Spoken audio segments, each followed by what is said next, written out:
Merhaba arkadaşlar, kanalıma hoş geldiniz. Nasılsınız? Umarım iyisinizdir. Beni soracak olursanız çok iyiyim arkadaşlar. Şimdi normalde videonun bitiminde zaten çantanın bitmişini paylaştım. Dediğim gibi ben genelde çantaları yaparken çekmeyi tercih ediyorum. Açıkçası fırsatım olmuyor hem video çekip hem çanta örmeye. İkisini aynı anda çıkartmaya çalışıyorum arkadaşlar. Ben de çantayı bitirdim. Videonun sonunda görmüş olduğunuz gibi başlangıcında bitirmiş olduğum çantayla başlıyorum. Bu çantayı ben Pinterest'te görmüştüm. Model tanıdık gelebilir ama çok benziyor arkadaşlar. Benim sayfamda da olan bu çarpılı bir model. Ama bu şimdi göstereceğim size yapılışını. Hem tersten hem düzden örülen bir model. Şimdi arkadaşlar önce şöyle çantanın bir bakın görünümünü yapayım. İçine keçe çalıştım. Ben renkli koydum. Siz renkli koymak zorunda değilsiniz. Keçeli bir astar yaptım. Bu şekilde kutu çantalardan. Şimdi arkadaşlar ben bu çantamda Milano Raffia'nın rafyasını kullandım. Ama siz bununla kullanmak zorunda değilsiniz.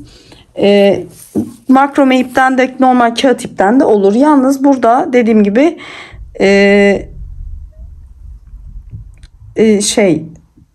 farklı iplerle de çalışabilirsiniz. Burada Milano Raffia daha ince olduğu için çantanın ebatı daha küçük oluyor. Hani ona göre zincir sayılarını kendi ipinize göre ayarlayabilirsiniz. 3 milim tığ kullandım ama dediğim gibi makrame kullanacaksınız. 3,5 da olur. Şimdi ben elimdeki ip bittiği için zaten Milano Raffia'nın biliyorsunuz rafyalarını 100 gramlık bir kutuyla iple bu çantayı bitirdim arkadaşlar. Şöyle bir yapısı var bu ipin. Oldukça ince ve parlak bir yapısı var. Bakın şu şekilde. Ama dediğim gibi benim elimde olan bir ipti. Ben bunu değerlendirdim. Siz her türlü ipten yapabilirsiniz. Dediğim gibi sadece genişliği ipin kalınlığına göre motiflerin genişliği değişkenlik gösterir. Burada da kapak boyunda da arkadaşlar 3 olarak ayırdım. Yani dediğim gibi sizde mesela 2 motif olur, aynı uzunluğa gelir. O yüzden onu hani kendiniz ayarlamaya dikkat edin. Dediğim gibi ben bunları kullandım. Şimdi tarifin yapımına geçeceğiz. Geçmeden önce de ufak bir ricam olacak sizden. Kanalıma abone olursanız ve beni desteklerseniz çok sevinirim. Abone olmak ücretsizdir arkadaşlar. Yorumlar kısmına bir emoji, bir yorum koyup beni desteklerseniz çok mutlu olurum. Ve bir de çoğunuzun gözünden kaçıyor arkadaşlar. Yorumlar kısmını elinizle sağa doğru kaydırdınız. Orada hype puanı çıkıyor. Hype puanı benim için şöyle avantajı var. Yani açıkça konuşmak gerekirse daha fazla kişilerin beni görmesini sağlıyor bu verdiğiniz puan. Başka hiçbir şey yok. O da ücretsiz. Yani genelde bu yanlış algılanıyor. Ücretli zannediliyor. Öyle bir şey yok arkadaşlar. O da ücretsiz. Sadece benim daha çok kitleye ulaşmama sebep oluyor. Ben de emeğimin karşılığını almak istediğim için ricada bulunuyorum. Beni desteklerseniz çok sevinirim arkadaşlar. Şimdi videonun yapımından geçelim isterseniz. Evet arkadaşlar. Ben burada parçalarımı hazırladım. Zaten şimdi motifi nasıl yapıldığını göstereceğim. Bu sayılara göre uyarlayacaksınız. Şimdi bir ön parçam var. Bir tane bakın burada 3 motiften oluşan körük parçam var. Burada bir de ana gövde yani arka ve kapak kısmını oluşturan bir parçam var. Şimdi arkadaşlar bunun kısaca anlatımını yapacağım. Sonra örneğin nasıl yapıldığını size göstereceğim ve sayılara göre örneği yaparsınız. Şimdi bakın arkadaşlar 1, 2, 3, 4, 5, 6, 7, 8, 9 adet şurada motiften var ve bu sırayı tamamlayınca bir sırada sık iğne dönüyoruz arkadaşlar. Şu köşelerde bakın şöyle 3'er tane olacak şekilde. Daha doğrusu bu sizin köşe dönüşlerinizdeki ipinizin kalınlığıyla alakalı bir durum. Ben burada Milano Raffia'nın rafyasını kullandığım için biraz daha ince bir ip. Ama siz başka iplerle de çalışabilirsiniz. O yüzden bu kenar sık ilmelerin sıklığını kendinize göre ayarlayabilirsiniz.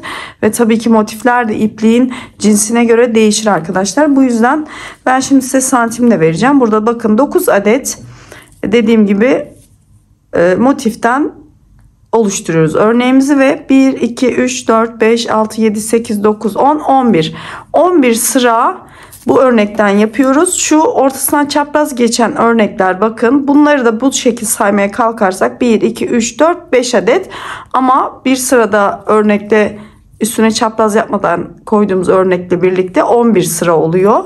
Şimdi arkadaşlar bakın, burada da körük kısmımız var. Bu körük kısmımız da arkadaşlar dediğim gibi ben kendi çantamın parçasının etrafını dolaşacak büyüklükte, uzunlukta yaptım.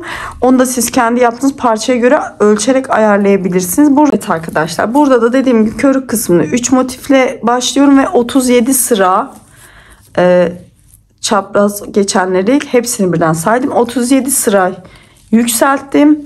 Dediğim gibi burada ben kendi, bakın bu ön kısmı şu şekilde bütün etrafını dolaşacak şekilde bunu ölçerek uzattım arkadaşlar. Siz de o şekilde şu yukarı doğru uzatabilirsiniz ve etrafını arkadaşlar sık iğne döndüm. Bakın burada yan kenarlarda motifi anlatacağım birazdan. Yan kenarlarda 2 seferde yukarı çıkıp üst zincir çekip dönüş öyle yapıyoruz, ama dediğim gibi benim ipim ince olduğu için ben bu aralarına 3'er kez battım. Ama siz ipiniz kalınsa hani pot durmasın, çok hani gevşekli olmayacak şekilde aralarını sık iğne doldurabilirsiniz. Şimdi arkadaşlar bir de bir parçamız daha var. Burada da arkadaşlar aynı şekilde bakın 9 adet motifle başladım ve 22 sıra ördüm. Bakın buradaki 11 sıra arkadaşlar. Ön parçamız, mantığımız şu. Burada kapağımız oluyor ve şu kapağın şurasında 3 motiften arkadaşlar bir uzantı yapacağız. Onu beraber yapacağız. Ve burada bir de körük parçamız var. Sonra bunları yapınca ben iğneyle birleştireceğim arkadaşlar. Bakın şu şekilde iğne yardımıyla birleştireceğim. Ve bu parçanın şu önde 3 adet motifine tekrar örnek yapıp bütün etrafını sık iğne döneceğiz. Ama öncelikle örneği göstereyim size. Arkadaşlar dediğim gibi ben bu modelde Milena Rafya'nın rafyasını kullandım. Bu ip oldukça ince bir ip. O yüzden yani bu model yapmak istiyorsanız arkadaşlar, bakın ben size santim de ölçeyim. Yani başka iplerle de çalışabilirsiniz. Kağıt iple olur, makrome iple de olur. Bence hepsiyle olabilir. Deneyebilirsiniz. Bakın arkadaşlar burada şimdi ölçü yapayım. Sık iğnenin bitmiş hali 18, 17,5-18 santim arkadaşlar. Ama dediğim gibi model bazlı giderseniz örnek bazlı 9 adet örnekle başlayabilirsiniz. Ben şimdi küçük bir örnek göstereceğim. Zaten bunu büyütmek size kalmış. Şimdi arkadaşlar bir kilit zincir çekiyoruz. Şöyle uzunca bir zincir çekeceğiz. 9 adet model yapacağız ama kalanını sökebiliriz arkadaşlar. Sıkıntı yok. Ben şimdi size şurada 3 adet modelimi göstereceğim. Şöyle biraz göz kararı zincir çekiyorum arkadaşlar. Siz de göz kararı zincirinizi çekebilirsiniz. Artan zincirinizi sonra dönüşte sökebilirsiniz. Ben de öyle yapıyorum açıkçası. Şimdi bakın şu kadar bir zincir çektim arkadaşlar. Dediğim gibi benim ipim farklı olduğu için herkes de aynı zincir sayısı tutmaz. Dediğim gibi ben örneği göstermek amaçlı yapıyorum. Şimdi arkadaşlar tığımı doladım. Buradan bakın 1, 2, 3 tane atlayıp 4. zincirimin içine batıyorum ve ikili trabzan yapıyorum. Tekrar aynı zincirin içine burada başlangıçta 4 adet ikili trabzan yapıyorum aynı noktaya.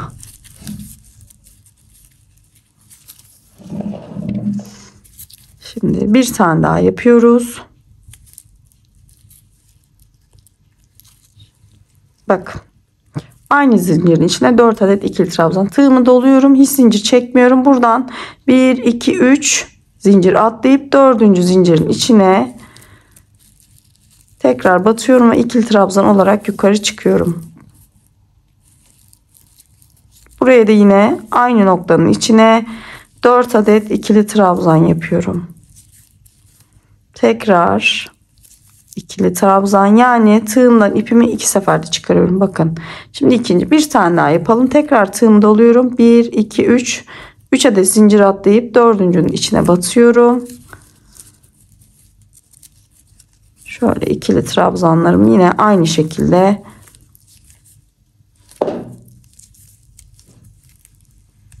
aynı zincirin içine ikili trabzanlarımı yapıyorum. Şimdi sonuncuyu yapıyorum. Dediğim gibi siz bunu 9 adet yapacaksınız. Ben göstermeli 3 adet yapıyorum. Şimdi tığımı doluyorum. Bakın şu öndeki zincir değil, onun yanındaki zincire batacağım ve artık yukarı doğru çıkacağım. Bakın bu örnek hem önden hem arkadan işleniyor arkadaşlar. O yüzden bakın burada da aynı şekilde Burada da aynı şekilde görünüyor.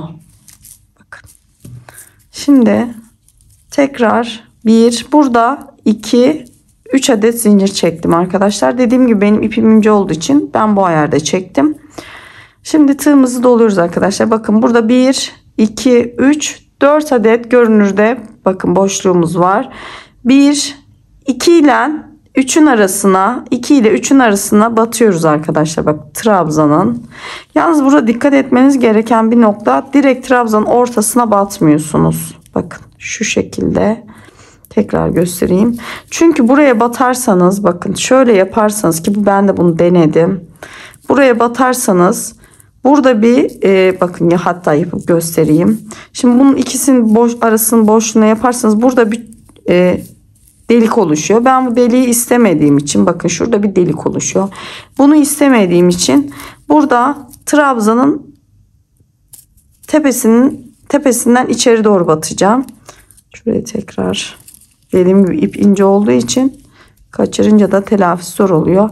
Şimdi tekrar bakın arkadaşlar, birinciyi, ikinciyi, şimdi ikinciyle burada üçüncü var. Bunun bakın şurada ikincinin hemen üst zincirin bir alttaki noktasından batıyorum ve buraya tekrar 4 adet trabzan gibi görünecek ama önce 3 tane ikili trabzan yapıyorum. Bakın 1 ve üçüncüyü de yapıyorum.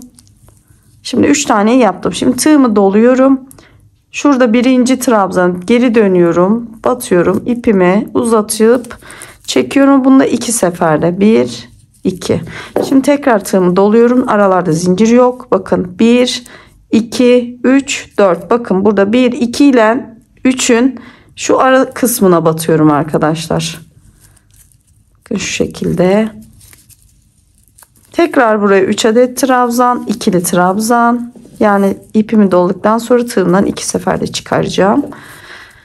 3 tane ikili trabzan olunca tekrar tığımı doluyorum. Burada birinci trabzana geri dönüyorum.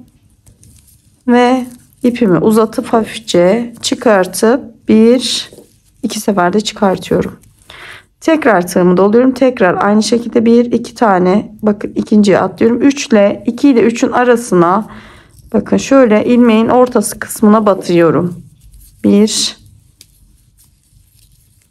2 3 adet ikili trabzanımı yaptım. Tığımı tekrar doluyorum. Baştaki trabzana dönüyorum. Bu zaten model bilindik de tekrar 2 seferde çıkıyorum. Burada bizim değişik olan şey hem tersten hem düzden bu örneğin örülmesi.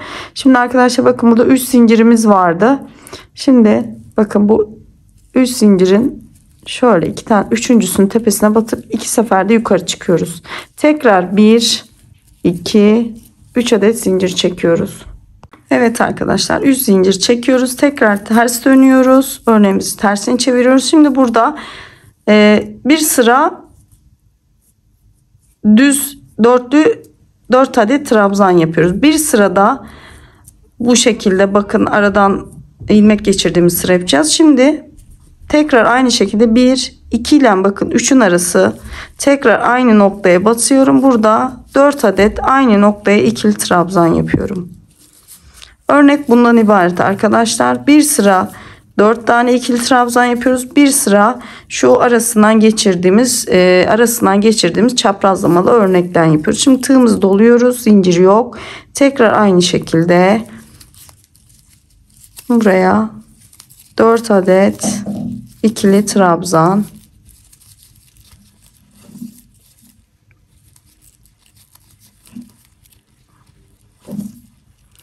Tekrar tığımı doluyorum. Tekrar aynı şekilde 4 adet ikili trabzan.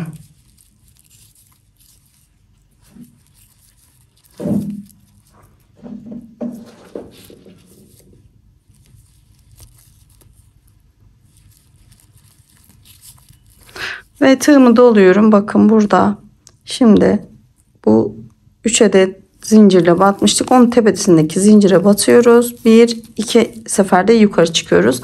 Tekrar 1-2-3 adet zincir dönüyoruz. Tekrar şimdi şu çaprazlı örneği yapacağız. Şimdi bunu da bir kere daha göstereyim. artık modeldeki kapaktaki örneği göstereceğim. Şimdi tekrar arkadaşlar bakın 2 ile 3'ün arasındaki noktaya batıyorum.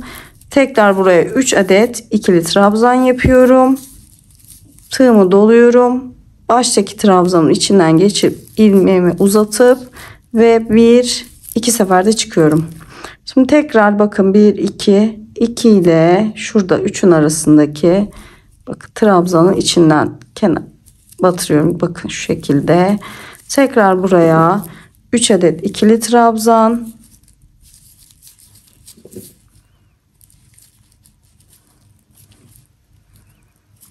Tığımız takılmazsa. Şimdi tığımı doluyorum. Birinci aşağıdaki ilk trabzanın içinden geçip ilmeğimi uzatıp geçiyorum. Bu şekilde bakın arkadaşlar örneğimizi sonuncuda yapıp tamamlayalım. Tekrar 2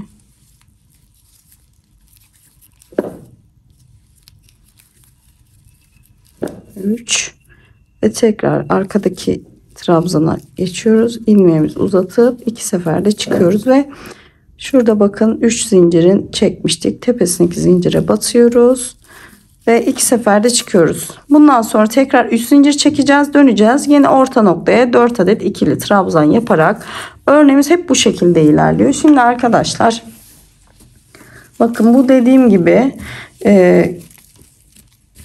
hem arka parça ve hem kapak parçamız oluyor. Şimdi bakın arkadaşlar şurada bıraktım, ben sayılarımı saydım. Şimdi bunu da şu şekilde ayarlıyoruz. Şimdi burada ön parçamız var bakın. Şimdi burada körük parçamı zaten dediğim gibi buradan başlıyorum. Bütün etrafımı körüklü çantaları yaptığımız gibi şöyle ölçerek bu körük kısmını da şu şekilde ölçerek bitiriyorum. Şimdi bunu ölçtükten sonra arkadaşlar bu körük kısmı bakın ne kadar yukarıki parçada ne kadar alan kaplıyor. Bakın şöyle diyeyim ben size. 1, 2, 3, 4 adet. Şimdi normalde 3 tane yaptık ama kenar yerlerine gittik. Normalde zaten 11 sıra 1, 2, 3, 4, 5, 6, 7, 8, 9, 10, 11 sıra ön ve arka parçanın birleşimi. Bir de şurada körük kısmının bakın şurada oluşturmuş olduğu bir genişlik oluyor. Kapak kapanırken de tabii bu genişliği de hesaba katın. Yani direkt böyle kapanmayacak. Hani bu körük kısmının da bir genişliği olacak. Şurada bakın. Bunu da hesaba katarak kapağı işledim. Şimdi şurada önde bir kilit yerine koyacağımız yerde bir model yapacağız. Bunu da şu şekilde bakın arkadaşlar. Şimdi ben ipimi buradan şöyle keseceğim. Şurada şu şekilde ipimi kesiyorum. Şimdi bu burada dursun. Sonra bunu tabii ki yürüteceğiz. Şimdi örneğimizin bakın bu tarafı düz kısmı, kapanacak kısmı. Şimdi arkadaşlar şurada 3, 6, 9 adet örneğimiz var. Şimdi 3 kenardan 3 sağdan 3 sağdan olmak üzere 3'er tane ayırdık. Şu ortada 3 tane kaldı. Şimdi bunun üzerine arkadaşlar tekrar aynı modellerden yapacağım. Bakın. Şimdi şuradan başlayacağım arkadaşlar. Bakın şurada. Şimdi ipimi şöyle ön tarafa doğru alıyorum. Bunu tabii ki sonradan yürüteceğim. Şöyle hatta şu tarafa doğru da içeriden geçirelim. 1, 2, 3 zincir çektim arkadaşlar. Şimdi tekrar bakın burada aynı yaptığımız gibi 2 ile 3'ün arasına batıyorum ve buraya 4 adet ikili trabzan yapıyorum. Normal yaptığımız örnek gibi. Şimdi bunu yine devam ettireceğiz. 4 adet.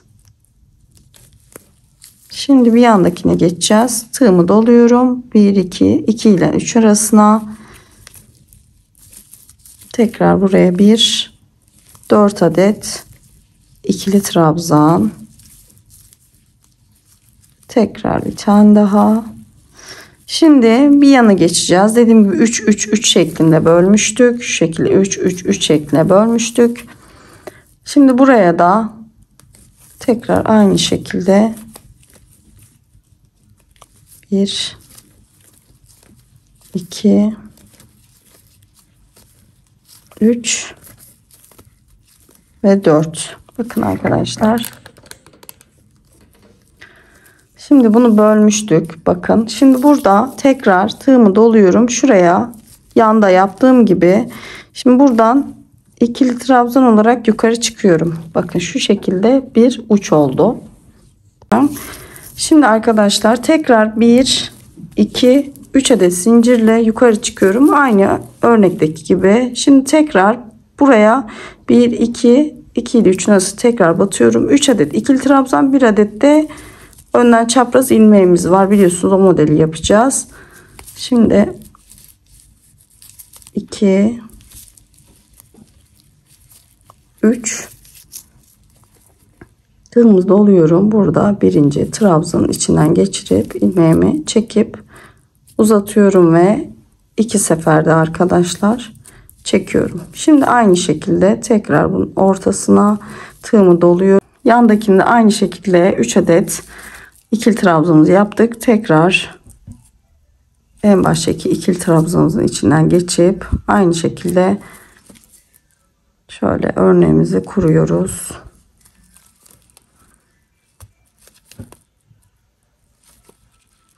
Tekrar tığımızı doluyoruz ve aynı 2 ile 3'ün arasına batıyoruz.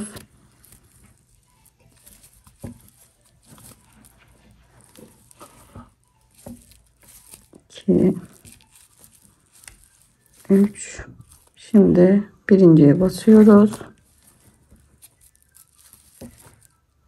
Çekip uzatıyoruz ve tığımızı doluyoruz. Şurada bakın zincir, bir tanesini atlıyorum ben şu şekilde. Şimdi tekrar 3 adet zincir çekiyorum. Tabi dediğim gibi ipinizin kalınlığı da önemli. Benim ipim ince olduğu için ben 3 adet çekiyorum. Tekrar geri dönüyoruz. Şimdi burada son sıramızı yapacağız. Bundan sonra ipimizi keseceğiz. Sonra sık iğne döneceğiz etrafına. Şimdi burada da aynı şekilde arkadaşlar batıyoruz ve 4 adet ikili trabzan yapıyoruz burada bu sırada.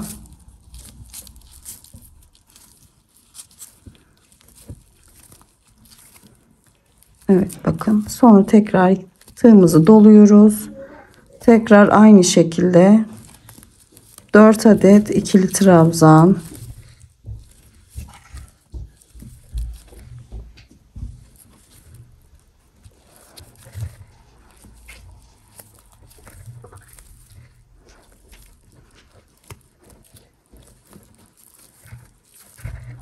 Tığımı doluyorum. Tekrar aynı şekilde 4 adet ikili trabzan aynı battığım noktaya.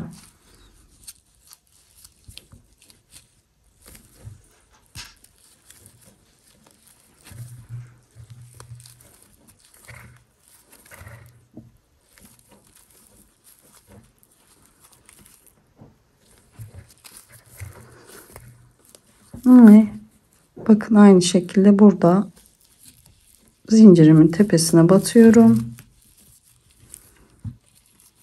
Ve şurada trabzanımı bağlıyorum bakın.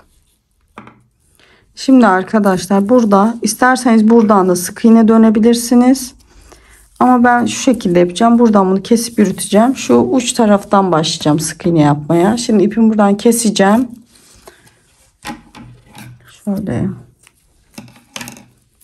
Şimdi baş taraftan bir yerden başlayacağım. Evet arkadaşlar, şimdi burada bitiş noktamız, bakın ipimi sakladım. Burada bitiş noktamız tersine geliyordu. Şimdi bir sık iğnemizi düz tarafından yapacağız. Bakın burada başlangıç noktamızda. Şimdi ben şöyle bir uç tarafından şu şekilde dip tarafından doğru başlayacağım. Şöyle ipimi alıyorum. Ucunu da arka tarafa doğru. Şöyle bakın. Şöyle köşe kısmından başlayacağım. Bunu sonra tabi arkadan işlerken yürüteceğim arkadaşlar. Şimdi bakın ipim de burada. Bunu da şöyle aşağı doğru alıp kapatıyorum. Şimdi normal sık iğne yapıyoruz. Burada dediğim gibi ipin kalınlığı çok önemli. Sizin ipinizin kalınlığına göre bu sık iğnelerin fazlalığı azlığı değişir arkadaşlar. Bakın normalde ben burada arada 3 zincir olduğu için 3 adet şu aralara 3 tane sık iğne koyacağım. Bir tane şu örneğimizin olduğu yere. Tekrar aralara 3 tane.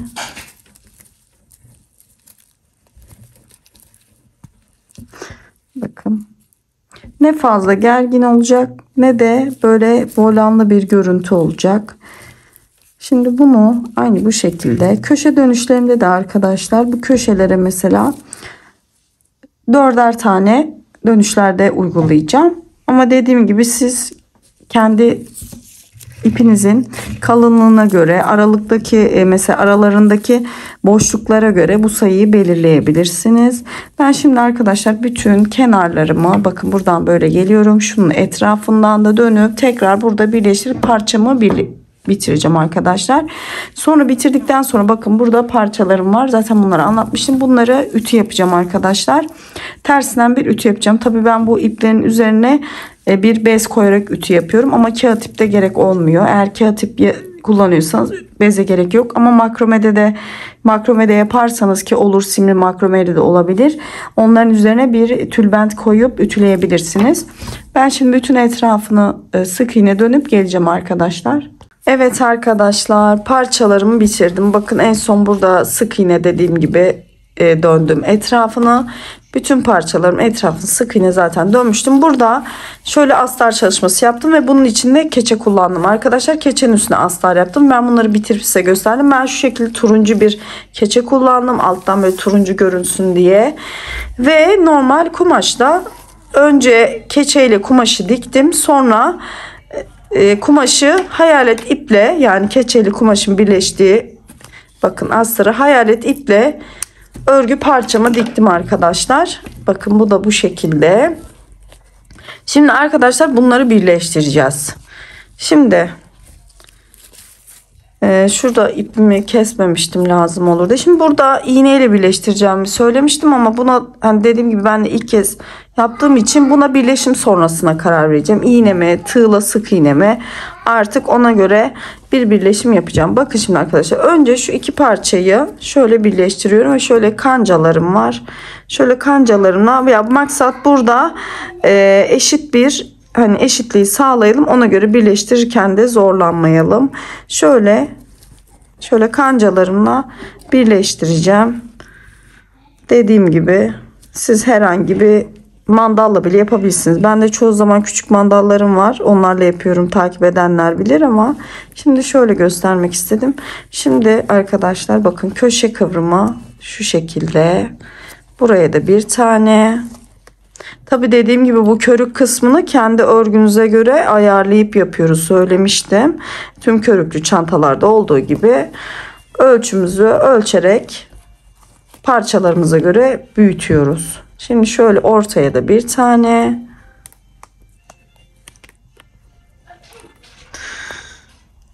Evet şimdi tekrar bir köşe dönüşümüz var.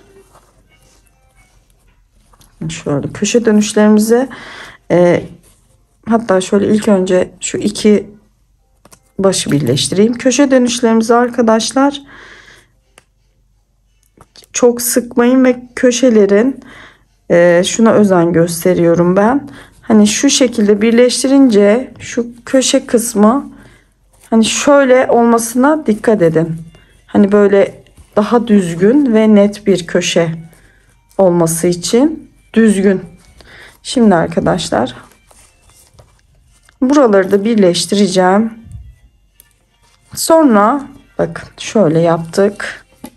Sonra arkadaki parçayla da birleştireceğim. Bakın şöyle ve burada zaten kapak kısmımız var. Bu şekilde olacak.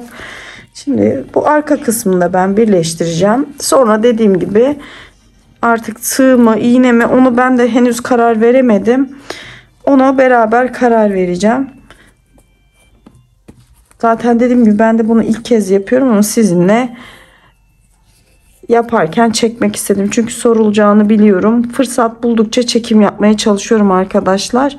Şimdi ben bunları bu kısmında şu şekilde bakın tutturacağım ve eğer düzenlemem gereken bir yer varsa bu kısımlarda düzenliyoruz arkadaşlar dediğim gibi.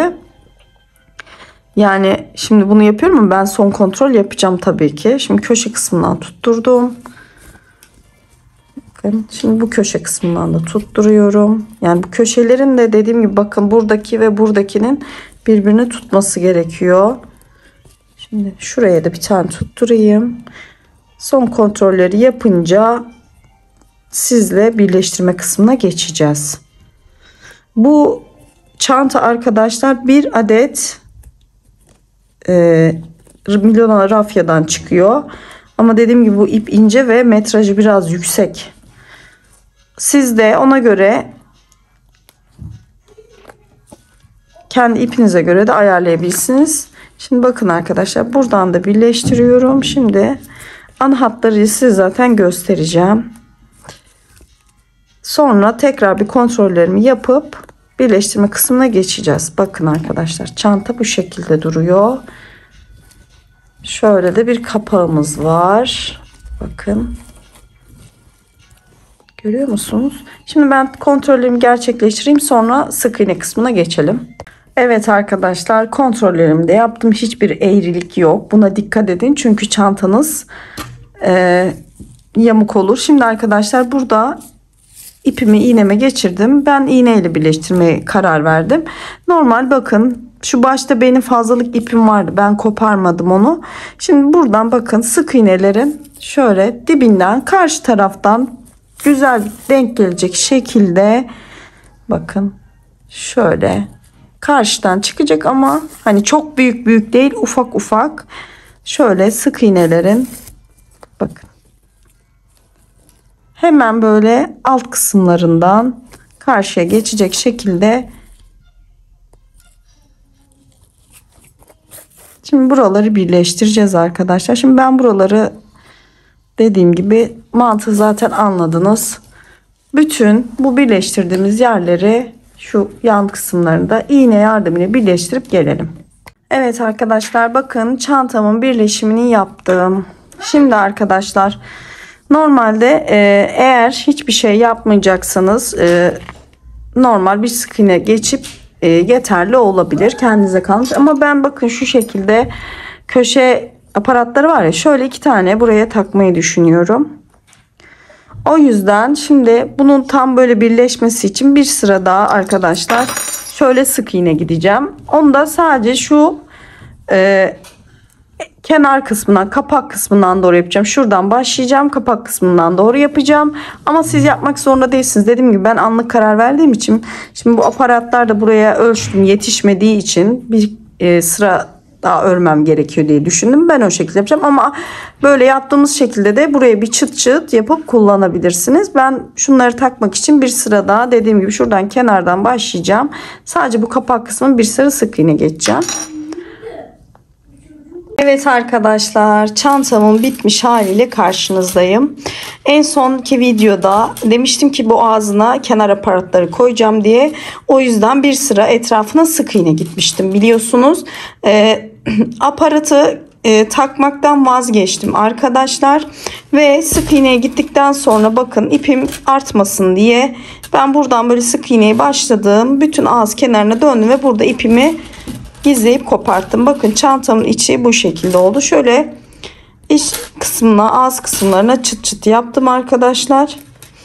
Bakın şu yan kısımlarına şöyle ayak taktım. Bu tarafına da ve şöyle bir zincir taktım. Bakın uzun. Şöyle omuz askısı, yanlar çapraz askı ama omuz askısı takmak gibi isterseniz şu şekilde içine, kapak kısmına doğru bir izine kapatıp bakın şu şekilde de kullanabilirsiniz. Oldukça şık bir çanta oldu. Ben şimdi kendi etiketim var, onu da dikmedim. Normalde markanın çantası zaten böyle sade ve yan taraflarını sadece sık iğne yapmışlar. Ben öyle yapmadım. Bakın bu şekilde ve içinde onun kendi renginde keçe vardı. Ben normal biraz renkli seçtim.